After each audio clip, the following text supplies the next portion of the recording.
Good evening guys, स्वागत है आप सभी का जीके जोन में। तो गाइस मुझे बहुत ही अफसोस हो रहा है ये बताते हुए कि ये वीडियो मैं दोबारा रिकॉर्ड कर रही हूँ, क्योंकि मेरे फ़ोन में जो है कुछ टेक्निकल फॉल्ट आ गया था, जिसकी वजह से पूरा वीडियो मैंने शूट कर लिया, लेकिन इसका वॉइस रिकॉर्ड नहीं हो पाया है। एक और वीडियो के साथ मेरा ऐसा ही हुआ था, आपने देखा होगा, उसमें भी आवाज़ नहीं आया और पूरा रिकॉर्ड मैंने कर लिया था।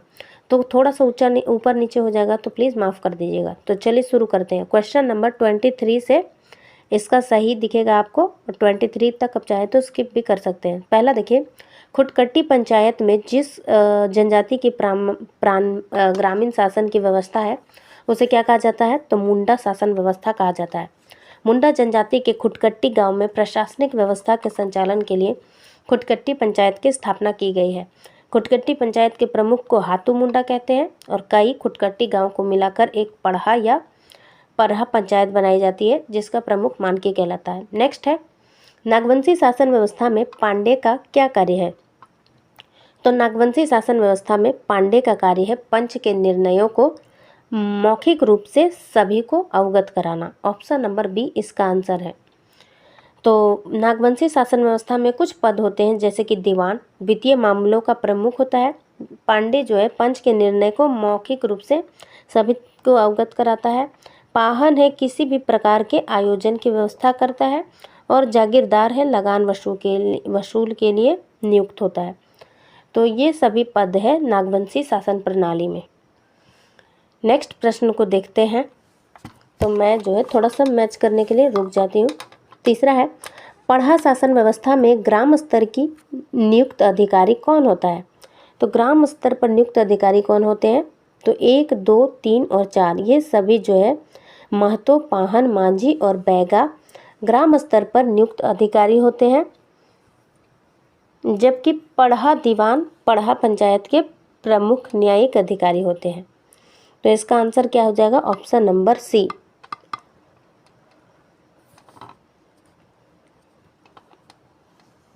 तो मैंने एक्सप्लेनेशन में क्या कहा था मुझे नहीं पता है, इसलिए मैं थोड़ा सा रुक जा रही हूँ और मैं बहुत थक भी गई हूँ। अगर आप चाहें तो इसका पीडीएफ जो है मेरे टेलीग्राम ग्रुप पे मैं दे दूँगी, उसमें आप देख लीजिएगा, या फिर 23 नंबर प्रश्न से आप स्किप करके देख सकते हैं। चौथा है, मांझी परगनेत शासन व्यवस्था में लाशेर टंगाई का क्या कार्य है? तो लाशेर टंगाई गाँव का सुरक्षा प्रहरी के रूप में कार्य करता है, इसलिए इसका आंसर हो जाएगा डी। मांझी परगने शासन व्यवस्था का संबंध किससे? संथाल जनजाति से। नेक्स्ट है, ढोकलो सोहर शासन व्यवस्था में पहाड़ी खड़िया गांव के प्रधान को क्या कहा जाता है? तो गाइस ढोकलो सोहर शासन व्यवस्था खड़िया जनजाति की है, और खड़िया जनजाति जो है 3 प्रकार की होती है। कौन कौन सी? पहला है पहाड़ी खड़िया, जिसे सबर खड़िया भी कहते हैं।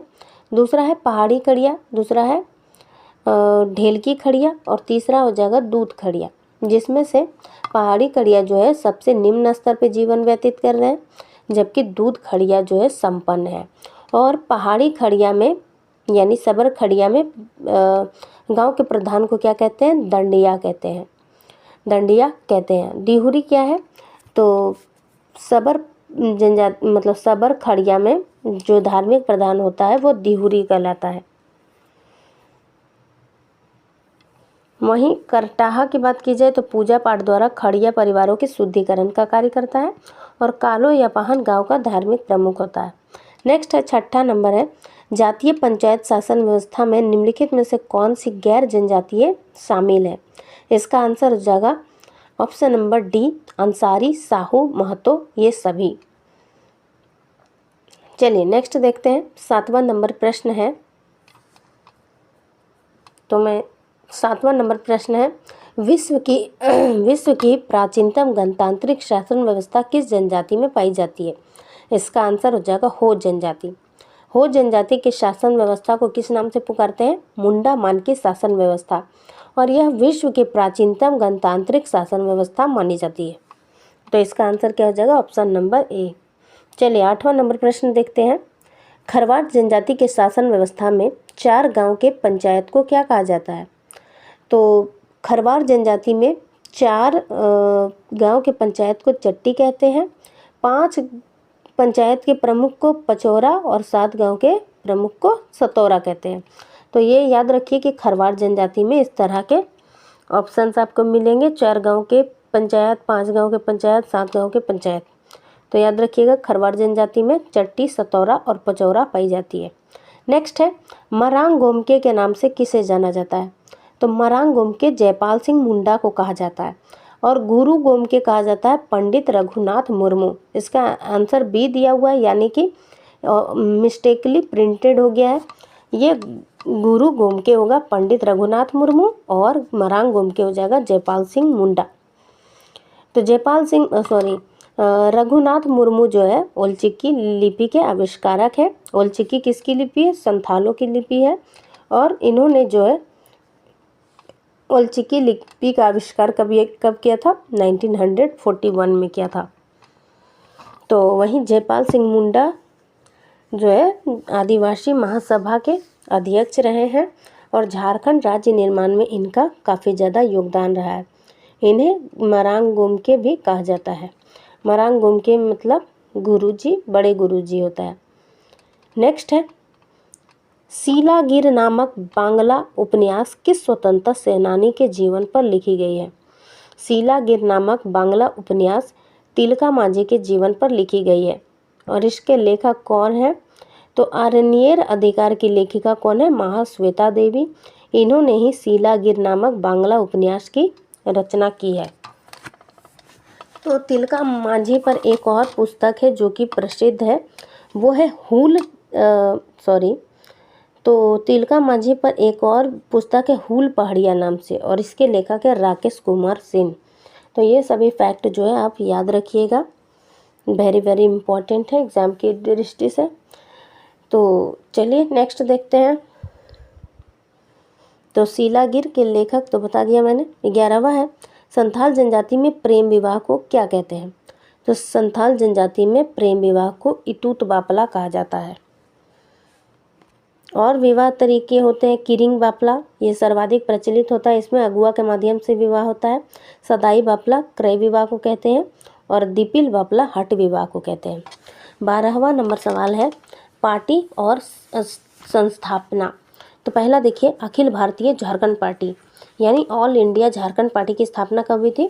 तो ये 1967 में हुई थी, इसलिए पहला का ऑप्शन सही है, मतलब ए होगा। दूसरा है हूल झारखंड पार्टी। हूल झारखंड पार्टी की स्थापना हुई थी 1969 में, इसलिए ये भी सही है। तीसरा है झारखंड मुक्ति मोर्चा यानी JMM, इसकी स्थापना भी 1973 में हुई थी। यानी 1 2 3 4 का 1 2 3 4 ऑप्शन नंबर बी इसका आंसर हो जाएगा। ऑल इंडिया स्टूडेंट यूनियन 1986 में। चलिए देखते हैं नेक्स्ट प्रश्न। 13वां है, झारखंड आंदोलन का जनक किसे कहा जाता है? तो जे बार्थोलोमन को झारखंड आंदोलन का जनक कहा जाता है। झारखंड आंदोलन के जनक जे बार्थोलोमन थे और इन्होंने 1912 ईस्वी में क्रिश्चियन स्टूडेंट ऑर्गेनाइजेशन की स्थापना रांची में की थी और इस संस्था के माध्यम से गरीब विद्यार्थियों की मदद करते थे ये। तो जे बार्थोलोमन को क्या कहते हैं? झारखंड आंदोलन का जन्मदाता। नेक्स्ट प्रश्न को देखा जाए। 14वां नंबर सवाल है, 26 जनवरी 1930 को रांची में किस स्वतंत्रता सेनानी ने तिरंगा झंडा फहराया था? तो वो थे पूर्णचंद्र मित्र, PC मित्र थे। तो 26 जनवरी को मतलब पहले जो है स्वतंत्रता दिवस के रूप में मनाया जाता था, क्योंकि 26 जनवरी 1930 को लाहौर में हुए कांग्रेस के अधिवेशन में के दौरान ये निर्णय लिया गया था कि 26 जनवरी को स्वतंत्रता दिवस के रूप में मनाया जाएगा। इसी अवसर पर जो है पूरे देश भर में झंडा फहराया गया था। तो हजारीबाग में नेतृत्व किया था कृष्ण वल्लभ सहाय ने और रांची में जो है पूर्णचंद मित्र ने। नेक्स्ट है, किस सभा में जयपाल सिंह मुंडा को मरांग गोमके यानी बड़े गुरुजी की उपाधि दी गई थी? तो जैसा कि ऊपर वाले प्रश्न में मैंने बताया, जयपाल सिंह मुंडा को कहते हैं गुरुजी, बड़े गुरुजी यानी मरांग गोमके। और इन्हें जब आदिवासी महासभा का सम्मेलन हो रहा था 1939 में, तब इन्हें मरांग गोमके की उपाधि मिली थी, इसलिए इसका आंसर क्या हो जाएगा? Option number D. झारखंड राज्य के निर्माण में इनका बहुत बड़ा योगदान था। इन्होंने झारखंड पार्टी की भी स्थापना की थी 1950 ईस्वी में। एक समय ऐसा आया था कि ये कांग्रेस पार्टी में इनकी पार्टी जो है विलय हो गई थी 1963 में, फिर जाकर 1969 ईस्वी में इन्होंने कांग्रेस पार्टी से त्यागपत्र दे दिया और फिर से ये अपने राह पर निकल पड़े, लेकिन ज़्यादा समय तक ये जीवित नहीं रह पाए। 1970 में इनकी मृत्यु हो गई। चलिए आगे बढ़ते हैं, 15वां नंबर हो गया। तो गाइस थोड़ा सा स्टोरी की तरह मैं सुना दे रही हूँ ताकि जो है क्वेश्चन से आंसर मैच करता रहे। वैसे तो इसका एक्सप्लेनेशन आप देख लेना PDF में जो मैं डाल दूँगी, टेस्ट के बाद से आपको जो है बिल्कुल मैच करता हुआ मिलेगा, क्योंकि ये जो है मैं ऊपर से ही आवाज़ दे रही हूँ। फिर से बहुत थक गई हूँ मैं, लेकिन फिर भी वीडियो ख़राब ना हो जाए इसलिए इस पर वॉइस ओवर कर दे रही हूँ। 16वां है, निम्नलिखित में से कौन सी जनजाति खुद को हिंदू उच्च हिंदू मानती है? तो इन सभी जनजातियाँ जो है बथुड़ी, बेदिया, बिंजिया, चेरो और खरवार स्वयं को उच्च हिंदू मानती है। नेक्स्ट है, कांचा, कुपली, पढ़ान, पाटक, दहड़ी आदि किस जनजाति के वस्त्र हैं? तो ये संथाल जनजाति के वस्त्र है। कांचा, कुपली, पढ़ा, पाटक, दहड़ी, लुंगी आदि संथाल जनजाति के वस्त्र के प्रकार है। 18वां नंबर है, निम्नलिखित में से कौन सी जनजाति द्रविड़ प्रजातीय समूह में शामिल है? तो द्रविड़ प्रजातीय समूह में कौन सी शामिल है? बथुड़ी जनजाति। निम्नलिखित में से कौन सी जनजाति द्रविड़ समूह में शामिल है? तो बथुड़ी जनजाति जो है द्रविड़ समूह में शामिल है। और भी कुछ जनजातियां हैं जैसे कि उराव, खरवाव, खोंड, खरवार, महली, खोंड, गोड़, चीक बड़ाइक, बैगा, बथुड़ी, किसान, बिंजिया और बेदिया। तो ये सभी जनजातियां द्रविड़ समूह में सम्मिलित है। चलिए आगे बढ़ते हैं, 19वां नंबर सवाल देखते हैं। बिंजिया जनजाति के प्रमुख देवी देवता कौन होते हैं? तो ये नाम से ही स्पष्ट है, विंध्यवासिनी इनकी प्रमुख देवी है। जबकि सूरजी देवी महली जनजाति की प्रमुख देवी है। महली जनजाति की बंजारी देवी जो है बंजारा जनजाति की, नाम से ही स्पष्ट हो रहा है। और बड़ा देव ये जो है याद कर लीजिए, बैगा जनजाति के प्रमुख देवता है बड़ा देव। चलिए नेक्स्ट देखते हैं, रिजले ने किस जनजाति को लघु जनजाति कहा है? तो रिजले ने पहाड़िया जनजाति को लघु जनजाति कहा है। पहाड़िया जनजाति का संबंध किससे है? प्रोटोस्टोलोट प्रजाति समूह से, और ये पलामू प्रमंडल में निवास करते हैं। नेक्स्ट है, हो जनजाति द्वारा बसंत ऋतु के अवसर पर कौन सा गीत गाया जाता है? तो बसंत ऋतु में बा गीत गाया जाता है हो जनजाति के द्वारा। और देखिए बहुत सारे जनजातीय गीत और अवसर दिया जाता है। तो संथाल जनजाति में एक फेमस है दौड़, ये विवाह के संबंध में लोकगीत है। उराव जनजाति में सरहुल वसंत लोकगीत है। मुंडा जनजाति में जापी एक शिकार संबंधित लोकगीत है। तो इतने सारे लोकगीत जो है मैंने बता दिया है। नेक्स्ट है, जदूर नृत्य किस जनजाति का प्रचलित नृत्य है? तो जदूर नृत्य जो है उराव जनजाति में प्रसिद्ध जनजातीय लोक नृत्य है। और जदूर नृत्य को नीर सुसंको भी कहा जाता है। यह कोलोम सिंह बोंगा पर्व यानी फागुन के बाद प्रारंभ होता है और सरहुल पर्व तक चलता है। तो इसे जरूर से जरूर याद रखिए कि नीर सुसंको किसे कहते हैं? जदूर नृत्य को कहते हैं। नेक्स्ट है, तंतु वाद्य में वाद्य के तहत कौन सा वाद्य यंत्र नहीं है? तंतु वाद्य यंत्र के तहत कौन सा वाद्य यंत्र नहीं है? तो तंतु वाद्य यंत्र किसे कहते हैं? जिसमें तंतु यानी कि तारें लगी होती है, जैसे कि गिटार होता है तंतु वाद्य यंत्र होता है। उसी प्रकार से क्वेश्चन में पूछा जा रहा है कि तंतु वाद्य यंत्र कौन सा नहीं है? तो मदन भेरी जो है ये तंतु वाद्य नहीं है। मदन भेरी कौन सा वाद्य यंत्र है? ये सुशीर वाद्य है, सुशीर वाद्य यंत्र है मदन भेरी।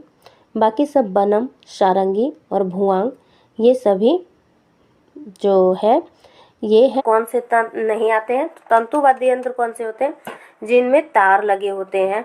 तो बनम, सारंगी, भुआंग और मदन भेरी में से इसका आंसर हो जाएगा मदन भेरी। अगर मैं गलत नहीं हूँ तो मदन भेरी शायद इस तरह का कुछ होता है जिसमें बहुत लंबा होता है और इसे फूंक कर बजाया जाता है। तो ये जो है सुशीर वाद्य यंत्र है।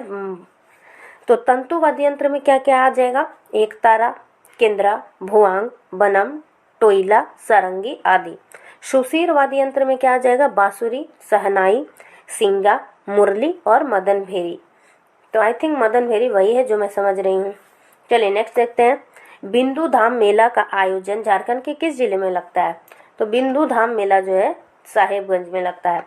बिंदु धाम मेला साहेबगंज जिले के बिंदु धाम शक्तिपीठ पर आयोजित की जाती है और इसका आयोजन चैत्र माह में रामनवमी से एक सप्ताह तक मनाया जाता है। यहाँ माँ विंध्यवासिनी का अति प्राचीन शक्तिपीठ अवस्थित है। झारखंड के किस भाषा को गवारी के नाम से जाना जाता है? तो ये नागपुरी भाषा है, इसे गवारी के नाम से जाना जाता है। इस पर एक बुक भी अगर आपको याद हो, गवारी डायलेक्ट्स ऑफ छोटा नागपुर इन लोहरदगा, एक बुक है। इसके लेखक अगर आपको पता है तो कमेंट में बताइएगा, नहीं पता है तो लेखक से जुड़ा हुआ मेरा वीडियो देख लीजिएगा, जो अभी मैंने कुछ दिन पहले ही अपलोड किया हुआ है। नेक्स्ट 26वां, मुंडारी ठुड कोठारी नामक पुस्तक के लेखक कौन है? तो इसका लेखक हो जाएगा मनमसीह मुंडू। मनमसीह मुंडू जो है मुंडारी ठुड कोठारी नामक पुस्तक के लेखक है और इस पुस्तक के लिए उन्हें साहित्य अकादमी सम्मान से सम्मानित किया जा चुका है। नेक्स्ट है पंचपरगनिया साहित्य का आरंभकर्ता किसे कहते हैं? तो विनोद कवि को पंचपरगनिया साहित्य का आरंभकर्ता कहते हैं। नेक्स्ट है आदि अनादि इत्यादि के लेखक कौन है? आदि अनादि इत्यादि के लेखक है शिवनंदन प्रसाद। नेक्स्ट है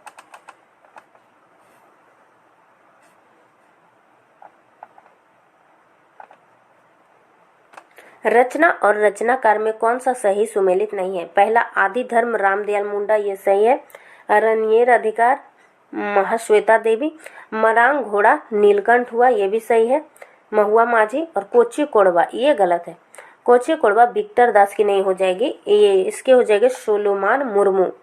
विक्टर दास ने कैसल ओवर ग्रेप नामक पुस्तक को लिखा है। नेक्स्ट है बाघ और सुगना मुंडा की बेटी नामक पुस्तक की रचना किसने की है? तो ये हो जाएगा अनुज लुगुन। नेक्स्ट है झारखंड रक्षा शक्ति विश्वविद्यालय कहाँ स्थापित किया जा रहा है? तो ये खूंटी में किया जा रहा है। खूंटी में स्थापित रक्षा शक्ति विश्वविद्यालय भारत का तीसरा रक्षा शक्ति विश्वविद्यालय है। यह पुलिस विज्ञान और सुरक्षा प्रबंधन के क्षेत्र में पाठ्यक्रम प्रदान करता है। नेक्स्ट है 32वां, मृदा शोध एवं अनुसंधान संस्थान कहाँ अवस्थित है? तो मृदा शोध एवं संस्थान जो है हजारीबाग में अवस्थित है। अगर गिरिडीह की बात की जाए तो गिरिडीह में कुक्कुट पालन शोध एवं अनुसंधान संस्थान है और रांची में झारखंड कृषि एवं मृदा प्रबंधन संस्थान, डॉक्टर रामदयाल मुंडा शोध संस्थान और central tasar research and training institute. अगर धनबाद की बात की जाए तो जलगोड़ा में है केंद्रीय खनन एवं अनुसंधान संस्थान। तो जितने थे हमने देख लिया। अब नेक्स्ट देखते हैं 33 नंबर, 32 ना हमने किया अभी, हाँ 33 देखते हैं। झारखंड में प्रथम महिला इंजीनियरिंग कॉलेज की स्थापना कहाँ की जा रही है? तो इंजीनियरिंग कॉलेज रामगढ़ में और रक्षा शक्ति विश्वविद्यालय खूंटी जिला में। झारखंड में किस तीरंदाजी प्रशिक्षक को द्रोणाचार्य पुरस्कार से सम्मानित किया जा चुका है? द्रोणाचार्य प्राप्त है धर्मेंद्र तिवारी। धर्मेंद्र तिवारी को तीरंदाजी के क्षेत्र में विशेष योगदान के लिए वर्ष 2020 में द्रोणाचार्य पुरस्कार मिला है। नेक्स्ट 35वां, झारखंड की अरुणा मिश्रा का संबंध किससे है? तो इनका संबंध है मुक्केबाजी से। अरुणा मिश्रा जमशेदपुर से संबंध रखती है और इनका संबंध है मुक्केबाजी से। 36वां नंबर सवाल है, झारखंड की पहली महिला हॉकी खिलाड़ी कौन है जिन्होंने राष्ट्रीय हॉकी टीम की कप्तानी की है? तो राष्ट्रीय हॉकी टीम की कप्तानी करने वाली पहली हॉकी खिलाड़ी हो जाएगी सावित्री पूर्ति। नेक्स्ट 30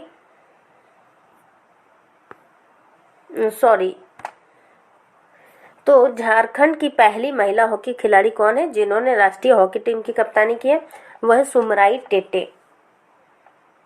सुमराई टेटे झारखंड की पहली महिला हॉकी खिलाड़ी है जिन्होंने राष्ट्रीय हॉकी टीम की कप्तानी की है।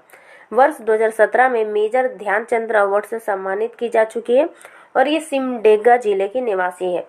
अगर सिमडेगा में कहाँ पे? तो कसीरा गांव बोलवा प्रखंड की रहने वाली है। नेक्स्ट 37 नंबर, बिरसा मुंडा पुरस्कार किस क्षेत्र में दिया जाता है? बिरसा मुंडा पुरस्कार जो है खेल के क्षेत्र में दिया जाता है। राष्ट्रीय एवं अंतर्राष्ट्रीय स्तर पर महत्वपूर्ण भूमिका निभाने वाले खिलाड़ियों को बिरसा मुंडा पुरस्कार प्रदान किया जाता है।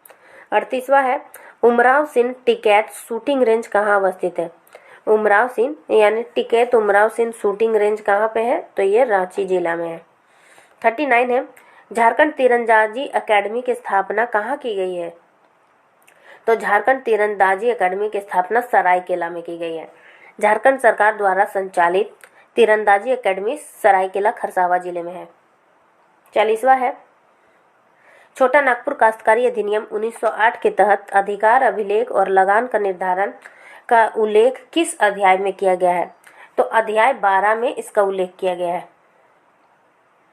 छोटा नागपुर काश्तकारी अधिनियम 1908 के तहत अध्याय 12 के धारा 80 से 100 में अधिकार अभिलेख और लगान के संबंध में चर्चा की गई है। नेक्स्ट है 41, छोटा नागपुर काश्तकारी अधिनियम 1908 के तहत काश्तकारों को कितने वर्गों में बांटा गया है? तो सीएनटी एक्ट के तहत काश्तकारों को 4 भागों में बांटा गया है। कौन कौन सी? पहला है भूधारक या उपभूधारक, दूसरा है रैयत, तीसरा दैर रैयत और चौथा मुंडारी खुटकट्टीदार। अगर रैयत की बात की जाए तो ये 3 प्रकार के हैं, अधिभोगी रैयत, अंधिभोगी रैयत और तीसरा है खुटकट्टी रैयत। 42 है, सीएनटी एक्ट 1908 के तहत लगान के भुगतान की रसीद भूस्वामी के द्वारा नहीं देने पर कितने माह का कारावास हो सकता है? तो ये हो जाएगा 1 माह का कारावास।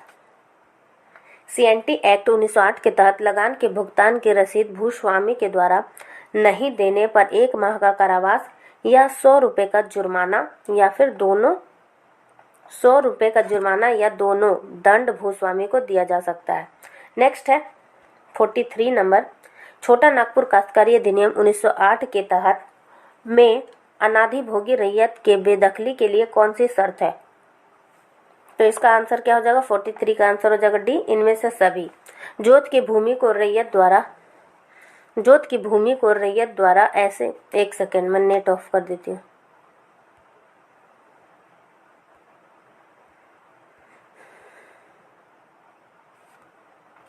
है, छोटा नागपुर काश्तकारी अधिनियम के तहत अंधिभोगी रैयत को पहला, जोत की भूमि को रैयत द्वारा ऐसे उपयोग करना कि भूमि का मूल्य घट जाए या खेती करने लायक ना बचे। दूसरा, रैयत ने अपने और भूस्वामी के बीच हुए संविदा के किसी नियम का उल्लंघन किया हो।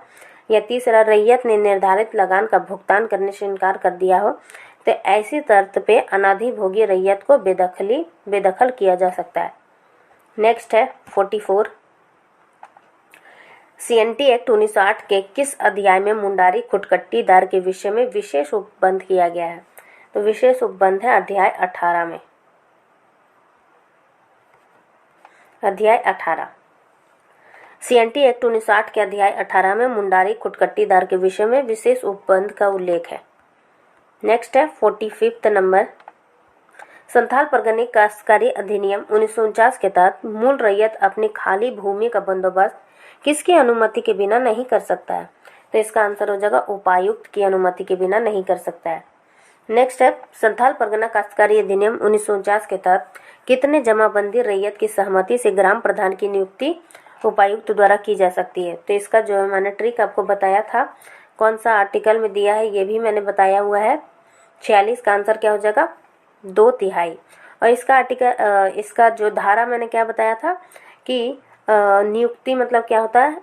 तो नियुक्ति पत्र हमें कैसे मिल रहा है? ईमेल के थ्रू मिल रहा है। ई मतलब 5, तो ABCD ई कहाँ पे आता है? 5वां लेटर पे आता है, यानी कि धारा 5 में दिया हुआ है।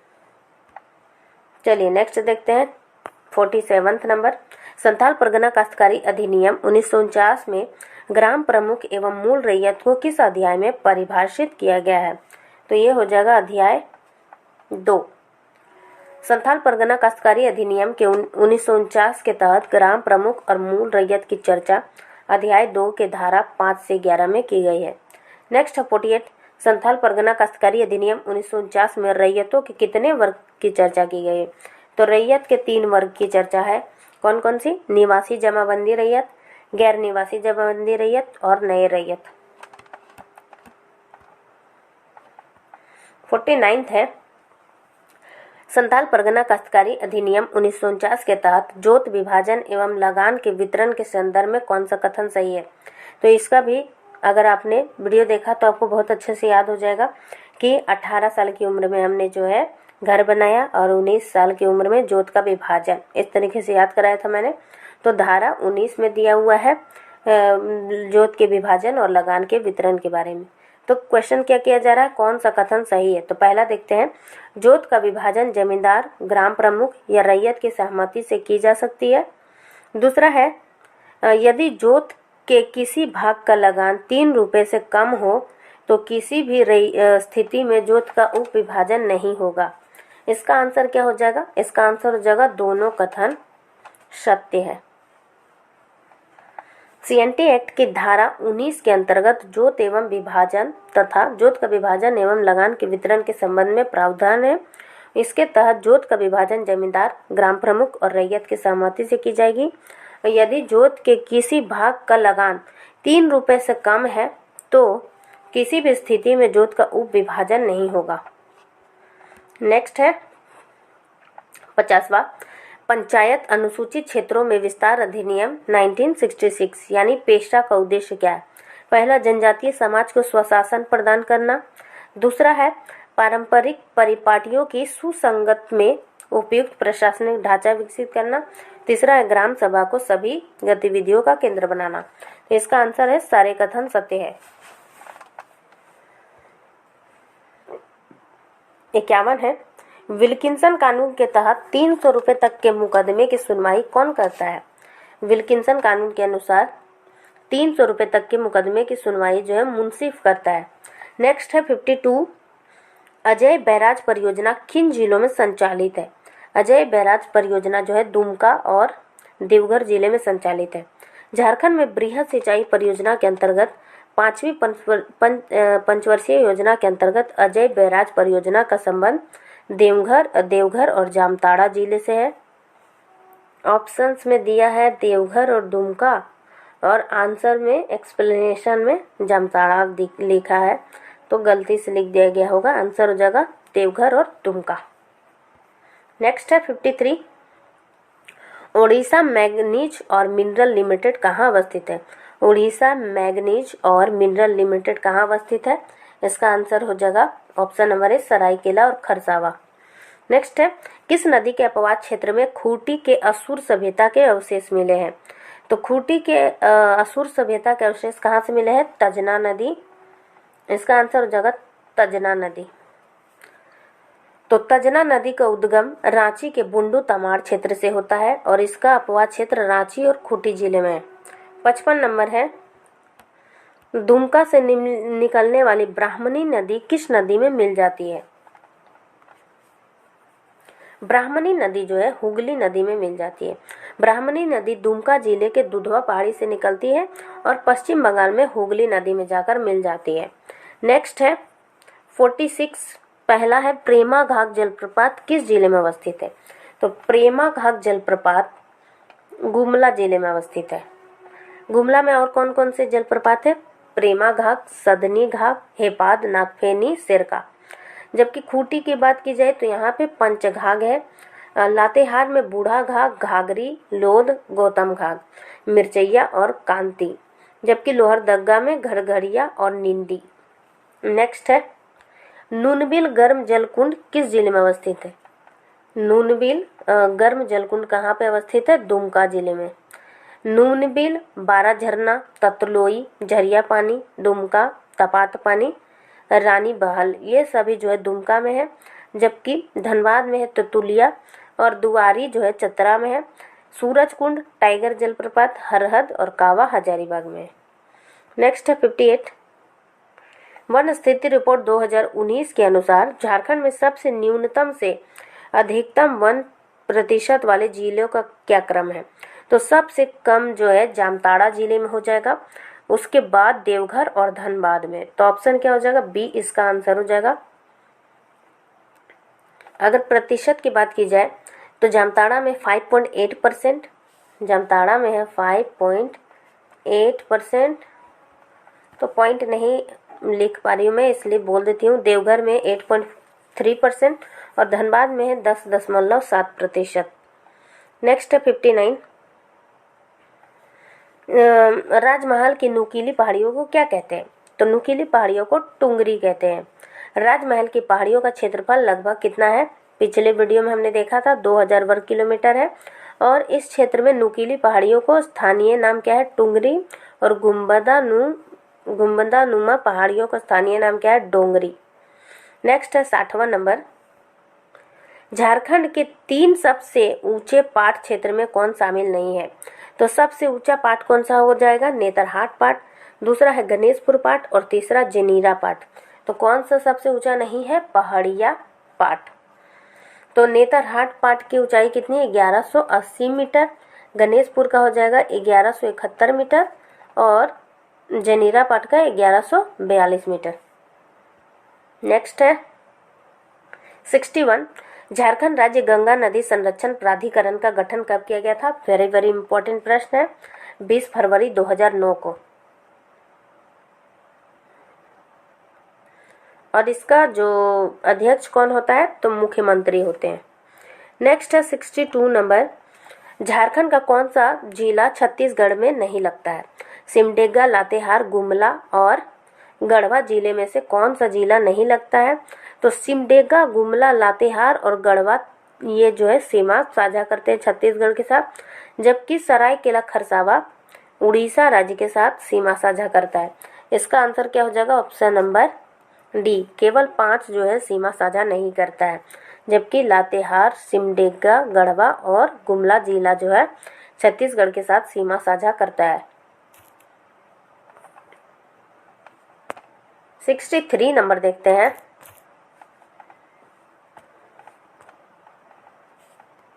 एक सेकेंड।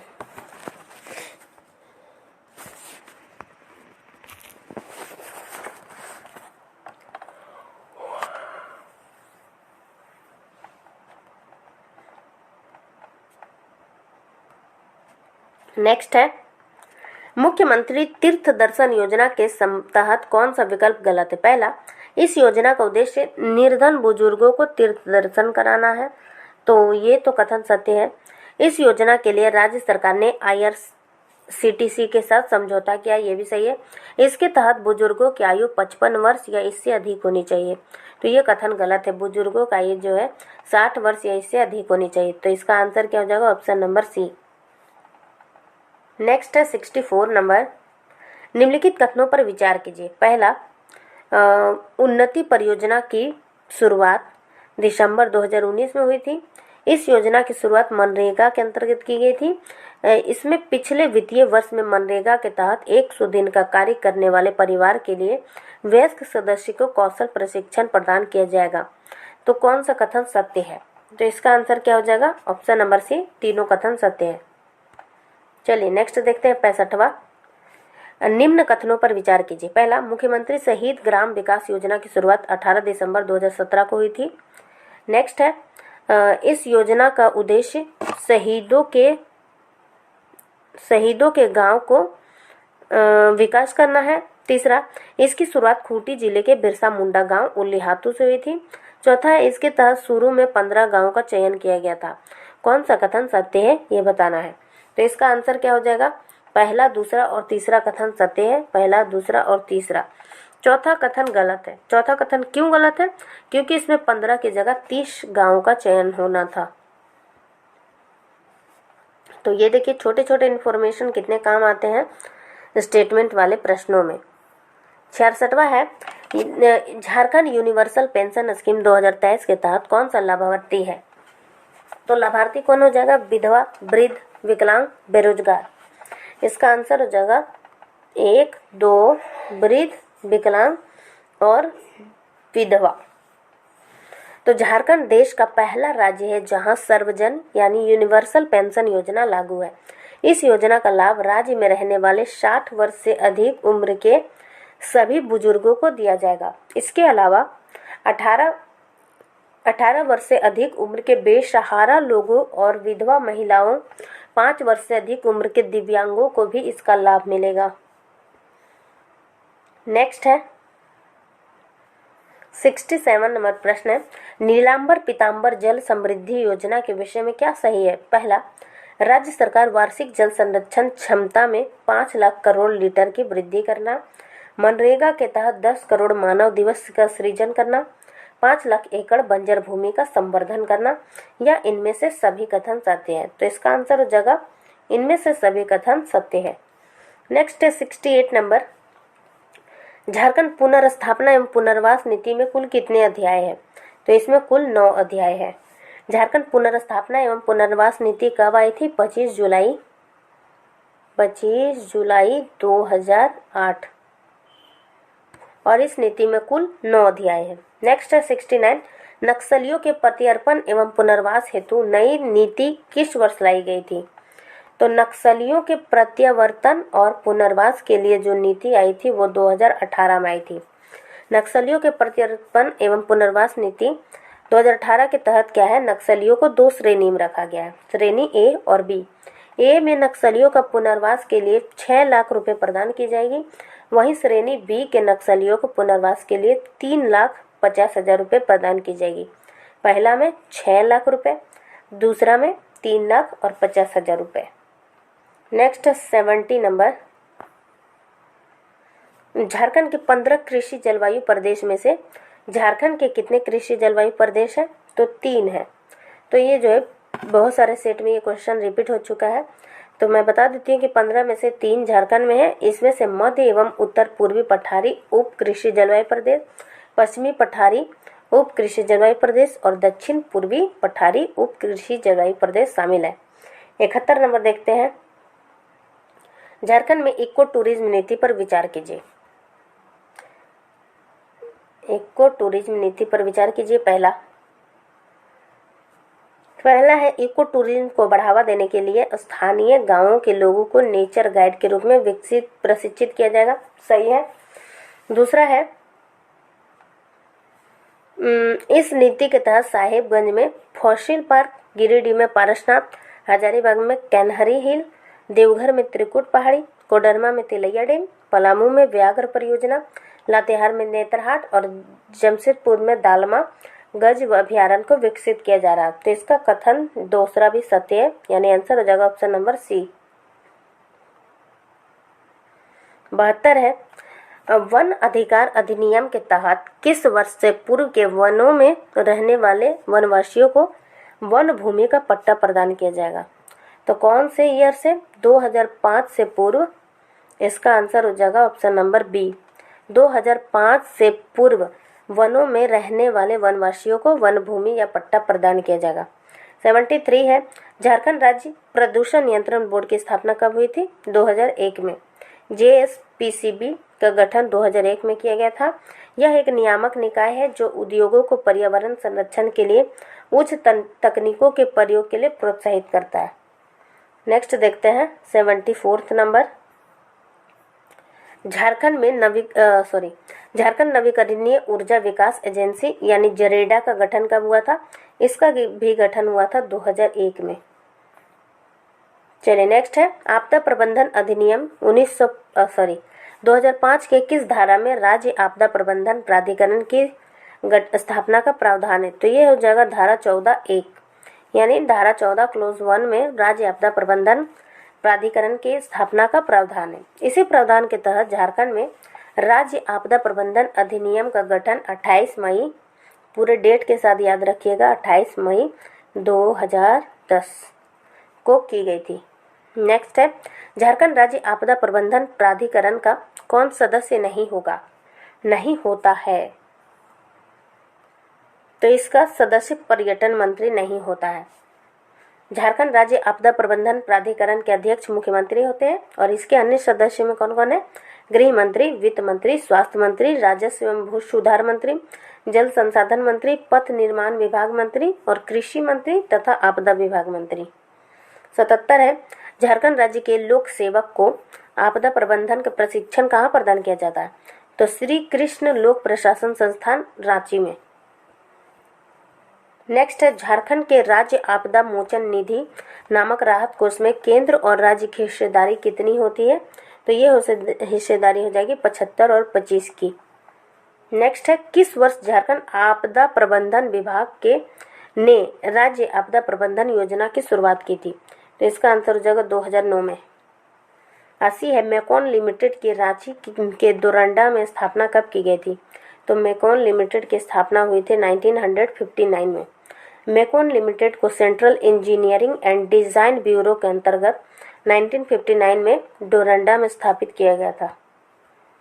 चलिए 81 देखते हैं। औद्योगिक पार्क और स्थान। सिल्क पार्क कहाँ है? इरवा रांची।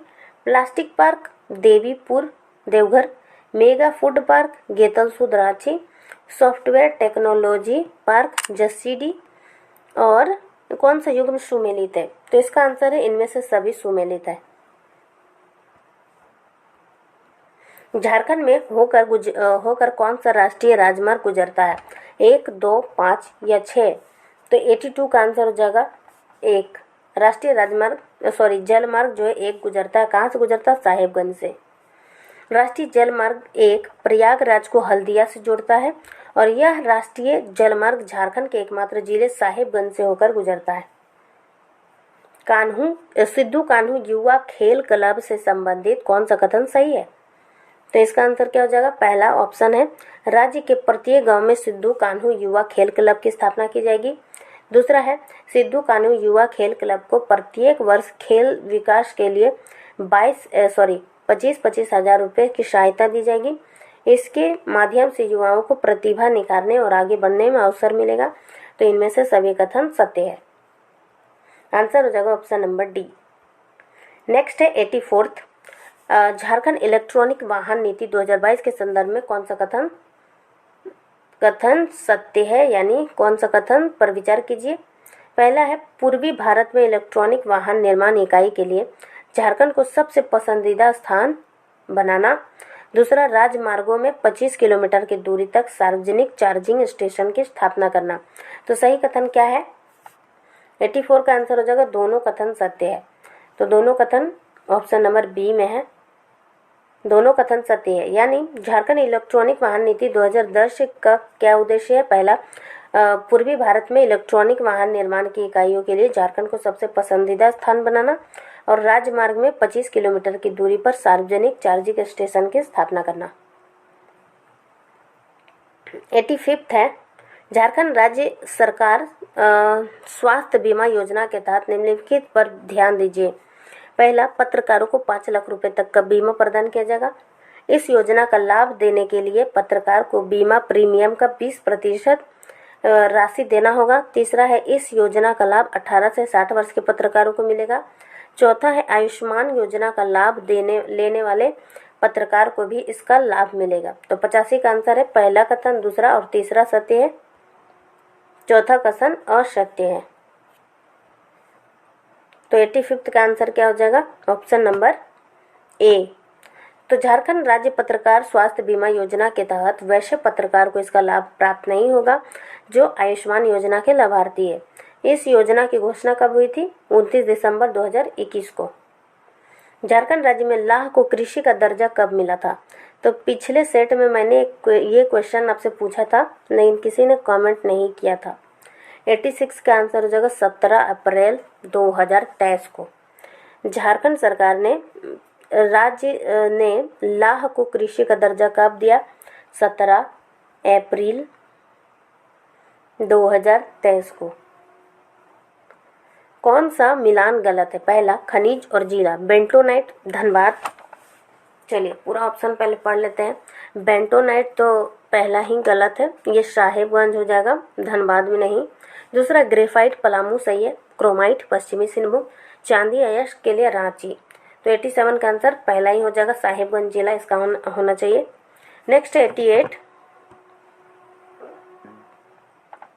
मुख्यमंत्री सारथी योजना के अंतर्गत निम्नलिखित कथनों पर विचार कीजिए। पहला, इस योजना की शुरुआत 15 नवंबर 2022 को की गई थी। दूसरा, यह योजना ग्रामीण विकास मंत्रालय के तहत है।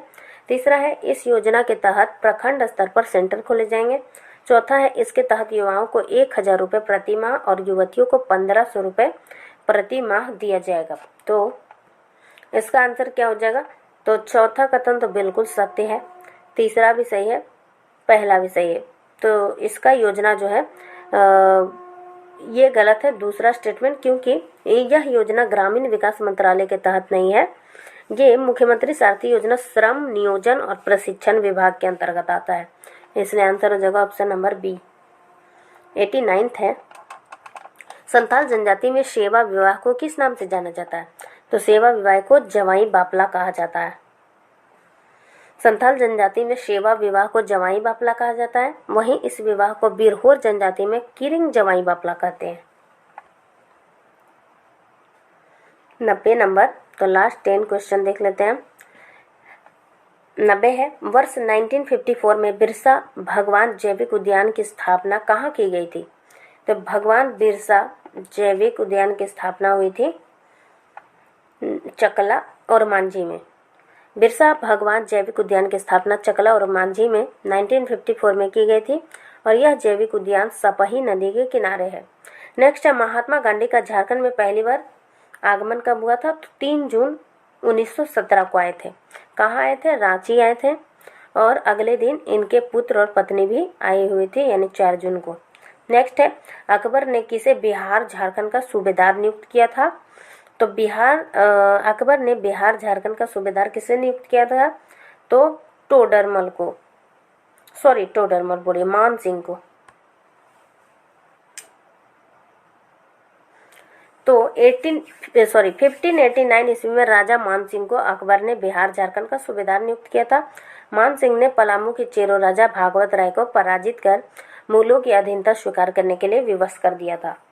93 देखते हैं, बिगर एंड बेटर पुस्तक की रचनाकार कौन है? Bigger and better. तो बिगर और बेटर के लेखक है कल्याण कुमार। झारखंड के लातेहार जिले के कल्याण कुमार ने बिगर एंड बेटर पुस्तक लिखी है। इस पुस्तक के लिए उन्हें ऑस्ट्रेलिया का best book of the year पुरस्कार से सम्मानित किया गया है। 94 मुख्यमंत्री तीर्थ दर्शन योजना के तहत कितने लोगों को सोमनाथ मंदिर दर्शन के लिए भेजा जाएगा? तो ये 1000 लोगों को सोमनाथ दर्शन के लिए भेजा जाएगा। नेक्स्ट है, झारखंड में हाथियों के लिए फ्लाईओवर कहाँ पे निर्माण किया जाएगा? तो हाथियों के लिए फ्लाईओवर पश्चिमी सिंहभूम के पोड़ाहाट में हाथियों के लिए फ्लाईओवर का निर्माण किया जाएगा। यह फ्लाईओवर जो है 100 फीट लंबा होगा। कहाँ पे? ध्यान रखिए, एनवायरनमेंट से जुड़ा वो प्रश्न जो है काफ़ी इंपॉर्टेंट होता है। इसका आंसर जगह पश्चिमी सिंहभूम में भी कहाँ? पोड़ाहाट में। 96 नंबर है, भुवनेश्वर में आयोजित अंतर विश्वविद्यालय योग चैंपियनशिप में रांची विश्वविद्यालय को कौन सा पदक प्राप्त हुआ है? इसका आंसर हो जाएगा रजत। 97 है, वर्ष 2022 का doctor Ambedkar fellowship national award किसे प्रदान किया गया है? तो ये अवार्ड मिला है डॉक्टर मुजफ्फर हुसैन को। नेक्स्ट है 98, झारखंड के पूर्व अंतर्राष्ट्रीय हॉकी खिलाड़ी जिनका हाल ही में निधन हो गया है वह है जस्टिन केरकेट्टा। झारखंड के पूर्व अंतर्राष्ट्रीय हॉकी खिलाड़ी जस्टिन केरकेट्टा का निधन हो गया है। इन्होंने वर्ष 1978 के हॉकी विश्व कप में भारत का प्रतिनिधित्व किया था। 99 नंबर देखते हैं, रांची विमेंस कॉलेज की सह संस्थापक एवं बिहार विधान परिषद के पूर्व सदस्य जिनका हाल ही में निधन हो गया, तो वो कौन है? सिल्विया बागे। बिहार विधान परिषद की पूर्व सदस्य एवं रांची विमेन कॉलेज की सह संस्थापक सिल्विया बागे का हाल ही में 98 वर्ष की उम्र में निधन हो गया है। वे रांची विमेन कॉलेज में भूगोल विभाग की HOD यानी हेड ऑफ डिपार्टमेंट के रूप में सेवानिवृत्त हुई है। आज का आखिरी प्रश्न है, वर्ष 2020-21 में all India survey on higher education के रिपोर्ट में झारखंड के कितने छात्रों पर एक शिक्षक है? तो वर्ष 2020-21 की all India survey on higher education के रिपोर्ट में झारखंड के कितने छात्र छात्राओं पर एक शिक्षक है? तो इसका हो जाएगा 55, यानी 55 छात्रों पर मात्र एक टीचर की व्यवस्था है। वहीं राष्ट्रीय स्तर पर 24 छात्रों में एक शिक्षक है। मतलब झारखंड का हाल और भी बुरा है। तो ये आज का आखिरी प्रश्न था। अगर आपको ये वीडियो अच्छा लगे हो तो